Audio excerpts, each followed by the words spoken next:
కామారెడ్డి జిల్లా దోమకొండ మండల కేంద్రంలోని శుక్రవారం రోజున మధ్యాహ్నం 1 గంట సమయంలో దోమకొండకు అక్రమ ఇసుక రవాణా తరలించడం జరిగింది.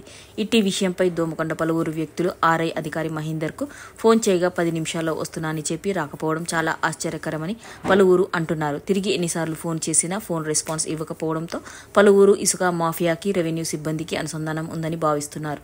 స్థానిక మండల రిపోర్టర్లు ఎంఆర్ఓ కార్యాలయం చేరుకుని ఎంఆర్ఓను అక్రమ ఇసుక మాఫియాపై అడగ్గా ఎంఆర్ఓ ఆర్ఐ గారికి ఆ యొక్క ఇసుకను అక్రమ రవాణా తరలిస్తున్న లారీని అడ్డుకోమని చెప్పినప్పటికైనా ఆర్ఐ ఎలాంటి స్పందన ఇవ్వకుండా ఆర్ఐ కుర్చీలో నుంచి లేచి వెళ్లిపోవడం విడ్డూరంగా ఉందని ఎంఆర్ఓ తెలిపారు. ఇలా దోమకొండలో ఎన్నో అక్రమ ఇసుక రవాణాలు జరుగుతున్నటువంటి నేపథ్యంలో రెవెన్యూ అధికారులు చూసి చూడనట్టుగా వదిలేస్తున్నారు.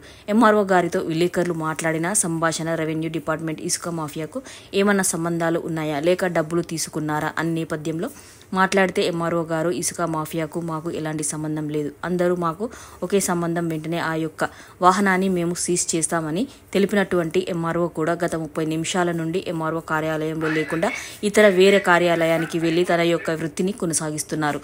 అంటే విలేకరుల ముందుకు రానికి వెనక ముందు అవుతున్నటువంటి ఎంఆర్ఓ అదేవిధంగా ఆర్ఐ వీరు ఎందుకు ఇసుక మాఫియాను అడ్డుకోలేకపోతున్నారు అనే అంశంపై కొనసాగుతుంది.